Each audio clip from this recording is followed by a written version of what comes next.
मरी कश्मीर और गिलगित बल्तिस्तान में शदीद बर्फबारी के दौरान पाक फौज का रेस्क्यू एंड रिलीफ ऑपरेशन जारी है। शदीद बर्फबारी और दर्जा हरारत मनफी हो जाने के बावजूद पाक फौज के जवान रेस्क्यू एंड रिलीफ ऑपरेशन के लिए मुतहर्रिक हैं। फौजी जवान बच्चों, बुजुर्गों और खवातीन को बर्फ में धंसी गाड़ियों से निकालकर महफूज मकामात पर मुंतकिल कर रहे हैं। खुराक, तिब्बी इमदाद और गर्म कंबल फराहम किए जा रहे हैं।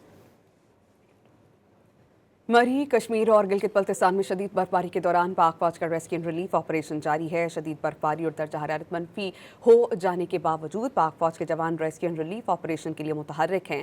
फौजी जवान बच्चों, बुजुर्गों और खवातीन को बर्फ में धंसी गाड़ियों से निकालकर महफूज मकामात पर मुंतकिल कर रहे हैं।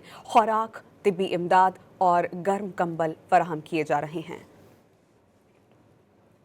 मरी कश्मीर और गिलगित बल्तिस्तान में शदीद बर्फबारी के दौरान पाक फौज का रेस्क्यू एंड रिलीफ ऑपरेशन जारी है। शदीद बर्फबारी और दर्जा हरारत मनफी हो जाने के बावजूद पाक फौज के जवान रेस्क्यू एंड रिलीफ ऑपरेशन के लिए मुतहर्रिक हैं।